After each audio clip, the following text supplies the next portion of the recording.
반갑습니까? 네, 저는 불편하게 살려고 노력했습니다. 왜냐면 설교할 때 제일 힘든 부분이 그거인 것 같아요. 물론 이렇게 설교를 준비하는 것도 힘든데 설교를 준비하고 저도 그렇게 살아야 되는 거잖아요. 그래서 지난주 여러분에게 불편하게 함께 살자라고 말씀을 드리고 저도 불편하게 살려고 노력을 했습니다. 특히 저는 몸도 마음도 건강한 교역자. 자꾸 말해서 세뇌시켜야겠어요. 저는 몸도 마음도 건강한 교역자니까 평소보다 조금 더 많이 걸으려고 노력했고요. 평소보다 조금 더 이렇게 묵상을 많이 하려고 노력했고, 조금 더 성경을 많이 읽었습니다. 특히 이번 주에 성경을 참 많이 읽었던 것 같습니다. 그랬더니 확실히 서운함이 덜 하더라고요. 대신에 감사함이 더 많이 생기더라고요. 그래서 생각했습니다. 내가 첫 번째 찾았던 답은 건강한 답이구나. 만약 여러분들도 저의 설교를 듣고 조금이라도 더 불편한 일주일을 보내셨다라고 한다면 여러분의 영적인 건강도 좋아졌으리라고 반드시 저는 확신합니다. 부디 여러분, 매일매일 하나님 앞에서 불편한 삶을 사는 그리스도인이 되셨으면 좋겠어요. 예를 들면 기도를 평소보다 5분 더 한다든지, 성경을 평소보다 한 2에서 3장을 더 읽는다든지, 아니면 평소에 이렇게 인사하기 어색했던 형제와 자매들에게 먼저 가서 불편하지만 먼저 인사하는 그런 조금은 불편한 일상들을 보내셨으면 좋겠습니다. 분명 쉽지 않겠죠? 그러나 그게 정답입니다. 이런 것들을 잘 기억하고, 그런 의미에서 오늘은 두 번째 답을 함께 찾아보았으면 좋겠습니다. 요즘 제가 종종 생각하는 이야기가 하나 있는데요. 한 6년 전쯤에 이렇게 좋은 생각이라는 잡지에서 읽었던 내용입니다. 이 내용을 읽고 되게 많이 생각하는 내용입니다. 어느 날 이렇게 체로키 인디언인 할아버지는 이야기를 들려달라는 손주를 자기 무릎에 앉혀놓고 사랑스러운 손주의 얼굴을 보면서 2마리의 늑대 이야기를 시작합니다. 손주가 물었어요. 할아버지, 2마리의 늑대는 어떤 늑대인가요?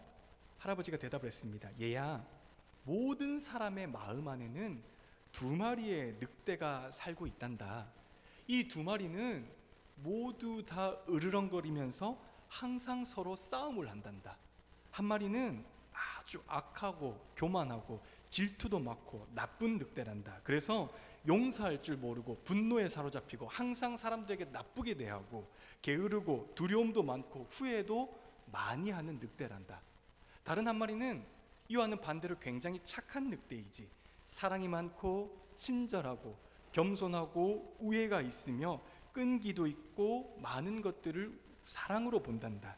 절제하고 용기를 가지고 희망을 많이 품고 있는 늑대란다. 이 2마리의 늑대는 끊임없이 우리의 마음에서 그리고 너의 마음에서 싸우고 있단다. 할아버지 이야기를 조용히 듣던 손주가 가만히 생각하더니 할아버지에게 이렇게 조심스럽게 물었습니다. 할아버지, 그럼 이 2마리의 늑대가 싸우면은 누가 이기나요? 할아버지는 손주의 또랑또랑한 눈을 보면서 이렇게 대답을 했습니다. 그건 너가 먹이를 주는 늑대가 이긴단다. 여러분, 결국 먹이를 주는 늑대가 강해지는 거고 그 늑대가 싸움에서 이기게 되는 것입니다. 이 이야기를 들었을 때 제가 무슨 생각을 했냐면, 이 이야기야말로 그리스도인의 삶과 똑같다라는 생각을 했습니다. 오늘 본문의 저자인 사도 바울도 똑같은 생각을 한 것 같아요. 21절 우리 한번 같이 읽을까요? 네, 21절 같이 읽읍시다. 시작. 여기에서 나는 법칙 하나를 발견하였습니다. 곧 나는 선을 행하려고 하는데 그러한 나에게 악이 붙어 있다는 겁니다.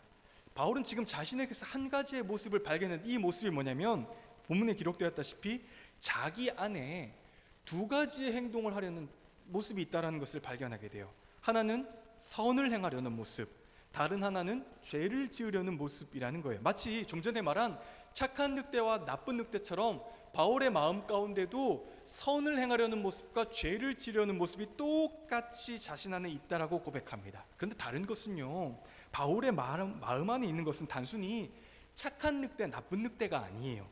왜냐하면 사람의 마음 안에 있는 것은 사실 바울도 마찬가지일 거고, 착하다, 나쁘다라는 단어들보다 훨씬 더 깊고 심오한 문제이기 때문입니다. 바울은 그래서 이것을 이렇게 표현해요. 우리 22절, 23절을 한번 같이 읽을까요? 22절, 23절입니다. 시작. 나는 속 사람으로는 하나님의 법을 즐거워하나 내 지체에는 다른 법이 있어서 내 마음의 법과 맞서서 싸우며 내 지체에 있는 죄의 법에 나를 포로로 만드는 것을 봅니다. 바울은 착한 늑대, 나쁜 늑대라는 말을 쓰는 게 아니라 대신 이런 단어를 사용해요. 속사람, 겉사람. 바울은 속사람, 겉사람이라는 표현을 종종 사용하는데요, 그가 지은 고린도후서 4장 16절에 보면 이렇게 기록이 되어 있습니다. 제가 표준 세번역으로 읽어드릴게요. 그러므로 우리는 낙심하지 않습니다. 우리의 겉사람은 낡아가나 우리의 속사람은 날마다 새로워집니다. 그러니까 바울이 말하는 겉사람이라고 하는 것은 그냥 육신의 사람, 우리 이렇게 겉에 육신의 사람이고요, 속사람이라고 하는 것은 안에 있는 영의 사람을 말하는 겁니다. 그러니까 지난주에 대입을 시켜보면은 여러분에게 이렇게 한번 설명을 드리고 싶어요. 여전히 서운한 김정준이 있습니다. 그러니까 서운한 김정준에 맞서서 싸우는 김정준은 불편한 김정준입니다. 서운한 김정준은 겉사람, 즉 육의 사람입니다. 이 서운한 김정준, 육의 사람 김정준 이렇게 말을 한 거죠. 네가 하고 싶은 게 우선이야. 네가 계획했던 게 우선이야. 네가 원하는 게 우선이야. 너의 인생을 살아가는 것은 결국 네 자신이 선택하는 대로 이루어질 거야.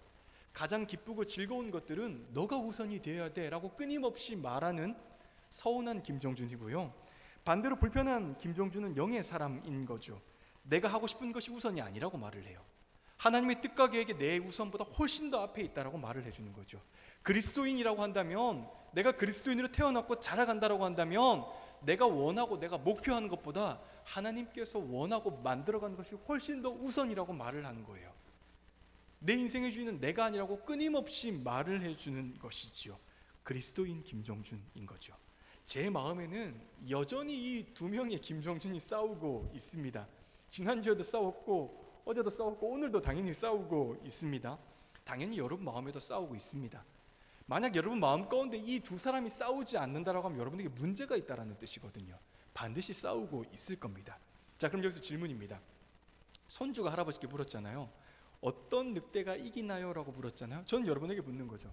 여러분의 안에서 싸우고 있는 속사람과 겉사람 중에 누가 이기고 있습니까? 누가 이겼습니까? 매 순간순간 싸우면서 누가 이길 것 같습니까? 사실 이 싸움이 쉽지는 않아요. 여러분에게 이렇게 바꿔서 질문을 한번 구체적으로 드려보고 싶어요. 여러분, 주일 아침에 잠자는 게 편합니까? 예배 드리는 게 편합니까? 또는 맛있는 거 하나 먹는 게 즐겁습니까? 그 돈으로 아끼고 아껴서 하나님께 헌금 드리는 게 더 즐겁습니까? 혹은 어려운 친구를 못 본 척하는 것이 쉽습니까? 아니면 일부러 가서 도와주는 게 쉽습니까? SNS 하는 것이 훨씬 더 재밌습니까? 아니면 기도하고 성경 읽는 것이 훨씬 더 재미있습니까? 여러분 참 착하고 스님심도 깊은 분이라서 뒤에 있는 것이 다 기쁘고 즐겁다라고 말할 수 있겠지만 사실 제 삶은 그렇지 못하거든요. 앞에서 이렇게 아무리 이렇게 설교를 한다고 해도 앞에 있는 것들, 사실 저는 SNS는 하진 않지만 그래도 영화 보는 것, 성경 읽는 것보다 다른 것들 내가 하고 싶은 거 하는 거, 이런 게 훨씬 더 재밌고 즐겁지 않습니까? 그래서 사실 저는요, 겉사람이 자주 이깁니다. 이번 주에도 그랬어요. 그러니까 저는 아침에 보통 기도를 많이 하는데요, 아침에 기도하면서 저는 이렇게 적으면서 기도를 한다고 말씀을 드렸잖아요. 이렇게 페이지 한 장 정도 이렇게 쭉 이렇게 살게요. 하나님 이렇게 해주셨으면 좋겠어요. 오늘 하루 동안 이런 삶을 살아보고 싶어서요. 라고 그렇게 아침에 딱 기도했는데 여러분 12시간도 못 가서 어기고 말았습니다. 제 속사람은 겉사람한테 12시간도 안 돼서 지고 말았습니다. 확실히 저는 겉사람이 많이 이기는 것 같습니다. 바울은 어땠을까요? 저야 병아리 같은 이렇게 교역자지만 바울은 대단히 위대한 사람이잖아요. 신약성경의 대부분을 지은 사람이잖아요. 정말 많이 배운 사람이잖아요. 정말 하나님을 잘 아는 사람이잖아요. 얼마나 위대했던 사람입니까? 신약에서 가장 많은 기록을 남긴 위대한 사람은 뭐라고 말을 합니까? 우리 17절에서 20절을 읽어볼까요? 여러분 메시지 성경으로 읽읍시다. 여러분 오른쪽 주보 큐티란에 보면 제가 메시지 성경으로 적어놨습니다. 그 위대했던 바울은 과연 뭐라고 말했을까요? 사실이라고 적힌 부분이 있죠. 같이 읽읍시다. 시작. 사실 나에게는 명령 이상의 무엇인가가 필요합니다. 왜냐하면 율법을 알면서도 지키지 못하고 내 속에 있는 죄의 세력이 계속해서 나의 최선의 의도를 좌초시키고 있기 때문입니다. 분명 내게는 다른 도움이 필요합니다. 나는 지금 있어야 할 것이 없습니다. 나는 뜻을 품을 수 있으나 그 뜻을 옮길 수 없습니다. 나는 선을 행하기로 결심하지만 실제로는 선을 행하지 않습니다. 나는 악을 행하지 않기로 결심하지만 결국에는 악을 저지르고 맙니다. 나는 결심하지만 결심만 하지 행동으로 이어지지 않습니다. 내 내면 깊은 곳에서 무엇인가 잘못된 것입니다. 그래서 나는 매번 패하고 맙니다. 여러분, 이렇게 위대했던 바울도요, 정말 대단했던 사도 바울도 그가 하는 고백이 뭐예요? 나는 매번 패하고 맙니다 라고 고백하는 거예요. 그게 우리의 모습입니다. 그게 사람의 모습이에요. 그래서 여러분, 바울도 고백하는 것이고요, 저도 고백하는 것이고요, 이 땅에 살았던 수많은 그리스도인의 선배들이 고백하는 게 뭐냐면, 이 싸움은 우리의 힘으로 이길 수 없다라는 거예요. 내 힘으로 이길 수 없다라는 것입니다. 절대로 우리의 힘으로 이길 수 없습니다. 그래서 여러분, 이 싸움을 위해서 우리를 지원해 주기 오신 분이 계십니다. 바울은 로마서 8장 26절에서 그분을 이렇게 소개하는데요, 그냥 제가 읽어드리겠습니다. 기다리다 지치는 순간에 성령님이 바로 우리 곁에서 우리를 도와주십니다. 이렇게 또 무엇을 기도해야 할지 몰라도 괜찮습니다. 그분이 우리 안에서 우리를 위해서 우리의 기도를 하십니다. 할 말을 잃어버린 우리의 탄식, 우리의 아픈 신음소리를 기도로 만들어주시기 때문입니다. 그분은 우리 자신보다 우리를 훨씬 더 잘 아시고 임신부와 같은 우리의 상태를 아셔서 늘 우리를 하나님 앞에 머물게 하십니다. 그러니까 여러분, 성령님이 계시기 때문에 우리가 이 싸움을 할 수가 있는 겁니다. 성령님이 계시기 때문에 흔히 말하는 믿음의 선한 싸움을 우리가 쌀 수 있는 것이고, 결국에는 성경이 말하는 게 뭐예요? 우리는 반드시 이길 거야 라고 말을 합니다. 믿습니까? 여러분, 그런데 믿으셔야 해요. 그래서 이 싸움이 선한 싸움이고요, 해볼 만한 싸움인 것이에요. 성령님께서 도와주시면은 우리는 얼마든지 이 싸움에서 이길 수 있습니다. 저와 여러분의 노력만으로는 이길 수 없어요.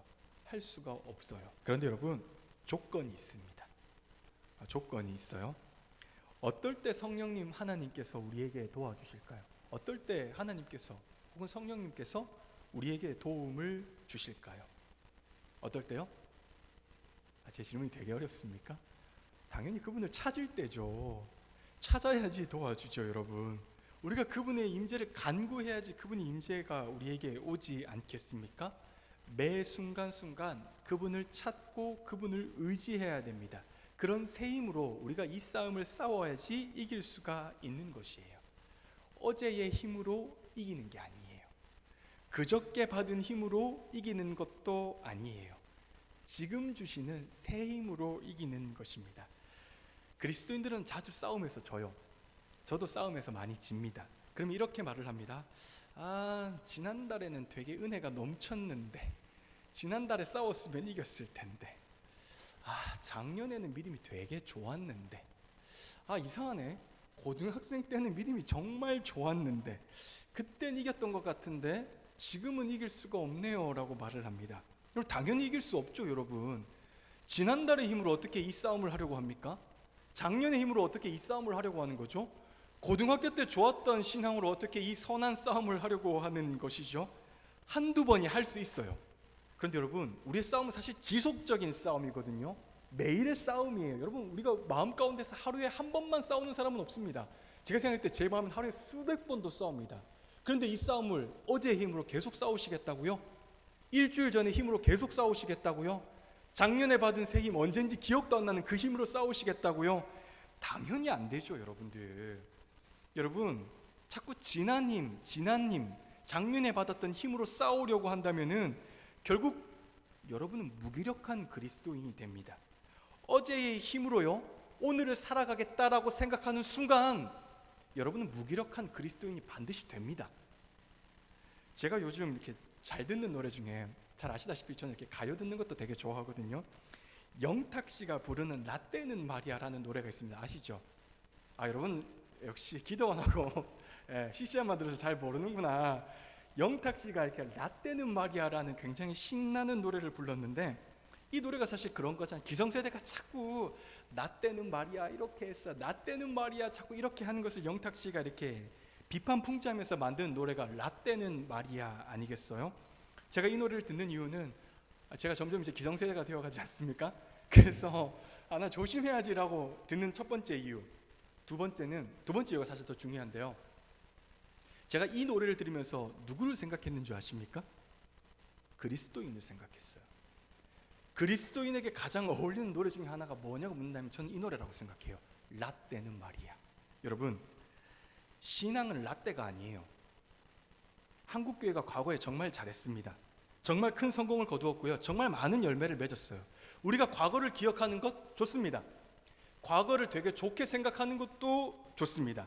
과거를 회상하는 것도 좋아요. 그런데 여러분, 자꾸 뒤를 돌아보면 안 돼요. 우리가 옛날에 이렇게 했는데, 우리가 과거에 이만한 성장을 거두었는데, 우리가 과거에 정말 큰 영광이 있었잖아고 끊임없이 과거를 이야기하면서 그때가 좋았는데 라고 말하면 안 돼요. 여러분, 신앙은요 지금이에요. 현재라는 거예요. 그리고 코로나 바이러스 후에 신앙은 정말 완전히 180도 달라질 겁니다. 정말 많이 달라질 거예요. 신앙은 정말 달라지는데요, 그 달라지는 것의 핵심이 뭐냐라고 저한테 물으시면 신앙은 오늘입니다. 신앙은 지금입니다. 신앙은 바로 이 자리라고 저는 여러분에게 말씀드리고 싶어요. 여러분이 앉는 바로 그 자리에서, 지금 바로 그 자리에서요, 하나님을 사모하는 것이에요. 하나님의 임재를 간구하는 것이고요, 하나님의 은혜를 바로 그 자리에서 사모하는 것이에요. 지금 하나님의 은혜와 위로하심을 경험해야만 합니다. 여러분, 그렇게 세임을 받아야 되고요, 그런 세임으로 싸움을 하셔야만 합니다. 여러분, 그런 의미에서 유오디아 여러분에게 제가 딱 한 가지 부탁을 드리고 싶어요. 여러분의 교육자로서요, 저는 몸도 건강하고 마음도 건강한 교육자니까 여러분에게 한 가지 부탁을 간절히 드리고 싶습니다. 여러분, 특별함에 목숨 걸지 마세요. 우리는 신앙생활 하면서요, 자꾸 뭔가 특별한 것을 바래요. 특별한 사건이나 이벤트를 원합니다. 마치 여러분, 홍해가 갈라진 것처럼. 모세가 기도 딱 하니까 홍해가 갈라졌지 않습니까? 죽은 나사로가 살아났습니다. 상식적으로는 안 되는 거예요. 죽었던 건 예수님이 살렸으니까. 일단 상식적으로는 아니에요. 베데스다 연못가에 38년 된 병자가 예수를 만나서 치움을 받았어요. 상식적으로는 되지 않는 거예요. 우리는 자꾸 이런 특별한 사건이나 기적들을 바래요. 저도 그래요. 저도 제 삶에서요, 하나님이 어떻게 도와주시면 좋겠어요 라고 그러면 저는 이렇게 대답하는 거죠. 제가 지금 논문을 쓰고 있잖아요. 논문 준비를 1도 못하고 있어요. 근데 이렇게 기도하는 거죠. 하나님, 제가 오늘 밤에 잘 때 논문의 서론부터 결론까지 꿈에서 다 꾸게 하시고 내일 아침에 일어나면 그냥 논문이 한 편이 펑 완성되게 해주세요. 그럼 가능한 이야기입니까? 신앙생활 잘할 테니까 복권에 당첨됐으면 좋겠습니다 라고 기도할 때도 있습니다. 바라는 모든 일들이 하나님 기적처럼 완성되었으면 좋겠어요. 기적처럼 저에게 이루어졌으면 좋겠어요. 그런 특별함이 있으면 좋겠어요. 왜요? 그런 특별함이 있으면 왠지 하나님이 저를 특별하게 사랑하시는 것 같잖아요. 왠지 저는 특별한 신앙인이 된 것 같잖아요. 물론 하나님께서 그렇게 하실 수 있습니다. 그분은 처음과 마지막이시고 불가능한 것이 없는 분이시기 때문에. 그런데 저는 이렇게 생각해요. 저한테 하나님께서 그렇게 하실 수 있는 분인데 그분은 아마 안 하실 거라고 생각해요. 왜냐하면 그렇게 하면은 결국 제가 망가질 것을 그분은 더 잘 아시기 때문에. 사람은요, 뭔가 한번 특별한 경험을 해보면 그 특별함을 끊임없이 추구하게 돼 있어요. 뭔가 하나 되게 신비하고 새로운 것을 딱 잡으면요, 그거 회사에 목숨이 꽂히게 돼 있어요. 이렇게 자극적인 것을 한번 맛보면요, 절대로 평범한 것들에 눈을 돌리지 못하게 돼 있어요. 여러분, 사실 저는 음식을 막 좋아하거나 많이 찾는 사람은 아닌데 정말 특별하고 정말 막 미슐랭 막 5스타가 만든 요리를 먹고 나서 다음날 제가 만든 음식을 먹을 수 있겠습니까? 못 먹을 겁니다. 여러분, 신앙함 생활하면서 자꾸 뭔가 특별한 것, 괜찮은 것 막 이런 것들을 찾고 SNS 나오는 정말 선정적인 것, 재미있는 것들을 자꾸 원하시면요, 그때는 괜찮을지 모르겠지만 그 다음은 괜찮지 않습니다.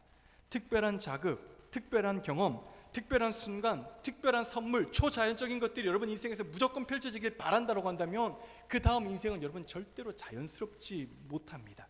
그래서 저는 신앙생활하면서 가장 위험한 게 뭐냐고 물으시면 바로 이런 특별한 경험들이 굉장히 위험하다라고 생각하는 거예요. 그래서 어떠한 예를 들어서 누가 막 특별한 경험을 하고 간증하는 분들 있잖아요. 사실 저는 개인적으로 좋아하지는 않습니다. 위험하기 때문이에요. 저 어떤 사람이 특별한 경험을 들으면 이런 생각이 드는 거죠. 왜 하나님은 나한테는 그렇게 안 해주시지? 왜? 저 사람은 뭐가 특별해서? 저 사람은 도대체 얼마나 많이 사랑하셔서 그럼 나는 사랑하지 않는 거야? 여러분, 하나님이 저를 사랑하시지 않습니까? 여러분을 사랑하시지 않습니까? 아닙니다. 여러분, 더할 나위 없이 저와 여러분을 사랑하십니다. 그런데 자꾸 특별한 것, 초자연적인 것, 일어날 수 없는 것들에 목숨을 매다 보면은 결국 하나님은 나를 사랑하시지 않아? 라는 질문과 결론에 도달하게 돼요. 그래서 굉장히 위험해요. 그래서 저는 여러분에게 이렇게 권면드리고 싶어요. 평범함에 목숨 걸어라. 평범함에 목숨 걸어라. 여러분, 매일의 삶 가운데서요, 특별하지 않는 저와 여러분의 매일의 삶 가운데서 하나님의 임재를 경험해야 돼요. 여러분, 기이하고 초자연적인 현상 가운데서 하나님을 찾는 게 아니라요, 지금 오늘 바로 이 자리, 여러분이 처한 삶의 그 자리에서 하나님을 찾고 경험해야 되는 거예요. 그러니까 눈을 들면은 언제나 나를 향해 웃고 계신 하나님을 발견해야 되는 것이죠. 밖에 비가 오잖아요. 그냥 비와 함께 걷고 있을 때 나와 함께 옆을 걸어가신 하나님을 찾고 발견해야 되는 것이에요. 힘들고 어려울 때 눈을 들고 손을 내밀면 언제나 나를 향해서 웃고 계시는 하나님, 나를 향해서 손 내미신 그 하나님을 발견해야 되는 것이에요. 평범한 일상 가운데서, 특별하지 않은 일상 가운데서 늘 나와 함께 계신 이런 하나님을 발견해야만 합니다. 순간순간 호흡하듯이, 순간순간 숨을 쉬듯이 그렇게 하나님의 임재를 발견하고 경험을 해야 하는 것입니다. 그러한 경험에서 얻는 힘이 진짜 힘이에요, 여러분. 그러한 경험에서 얻어지는 신앙과 은혜가 진짜로 우리 삶에서 대단한 것이고 늘 받아서 누려야 되는 진실한 것입니다. 이 힘이 있어야 싸움을 합니다. 어제 특별한 힘으로 싸움할 수 없어요, 여러분들. 오늘 이 자리, 지금 바로 이 자리에서 누리는 힘으로, 받는 새 힘으로 우리는 매일매일의 삶을 살아가야 하는 것입니다. 그러니 사랑하는 유오리 여러분, 지난주 우리가 불편하게 살았잖아요. 오늘은, 이번 주는요, 평범하게 사는 거예요. 어떻게 평범하게 사는 거냐? 평범함 속에서 하나님을 발견하는 것이 저와 여러분의 숙제입니다. 그러니까 하루아침에 일어나서요, 눈을 뜨자마자 그냥 하나님을 생각하는 거예요. 특별한 순간을 찾는 것이 아니라 그냥 아침에 일어나서 눈을 뜨자마자 하나님을 찾고요, 자기 바로 직전에 또 하나님을 한번 찾는 것이죠. 세수하다가 하나님 한번 찾는 거예요. 그리고 밥을 먹다가 밥을 먹기 전에만 기도하고 먹지 말고요, 되게 맛있는 반찬을 먹으면서도 그냥 하나님을 한번 찾는 거예요.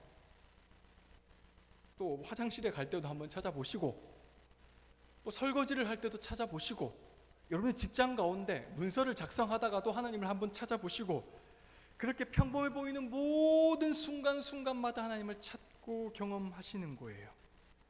그런 하나님을 만나야 여러분 새 힘을 얻을 수 있고, 그 힘으로 싸워야 선한 싸움이 될 수가 있는 것입니다. 지난달에 받았던 힘이요, 작년에 받았던 힘이요, 여러분 그 여전히 남아 있습니까? 없어요. 신앙은 지금이에요. 현재예요. 바로 이 자리예요. 그래서 여러분, 신앙은 지금 이 순간 승리하는 거예요. 지금 이 순간 하나님께 은혜를 받는 것이에요. 뒤로 미루지 마세요. 나중에 받아야지. 나중이 저와 여러분이 있다라고 누가 장담할 수 있습니까? 아무도 없습니다, 여러분. 그래서 신앙은 지금, 현재, 바로 이 자리에서 하나님을 찾고 경험하고 그분의 임재를 누리는 것입니다. 그래서 여러분, 이번 한 주 동안은 그렇게 평범함 속에서 힘을 얻고 선한 싸움을 싸는 것입니다. 물론 쉽지 않겠죠. 중간중간 하나님을 참 많이 잊어버릴 거예요. 그래도 다시 또 하나님을 찾는 거예요. 잊어버렸으면 어떻습니까? 또 찾으면 되죠. 다음날 또 찾고, 그 다음날 오늘 안 됐으면 또 다음날 또 찾는 거예요. 그렇게 매일매일 평범함 속에서 하나님을 찾는 것입니다. 쉽지 않겠죠? 그러나 그게 정답입니다. 이번 한 주 동안 평범함 속에서 하나님의 은혜를 늘 경험하고 그런 하나님께서 주시는 힘으로 선한 싸움을 싸는 유오디아가 되시기를 주님의 이름으로 간절히 축복합니다. 기도하겠습니다. 이번 시간 기도할 때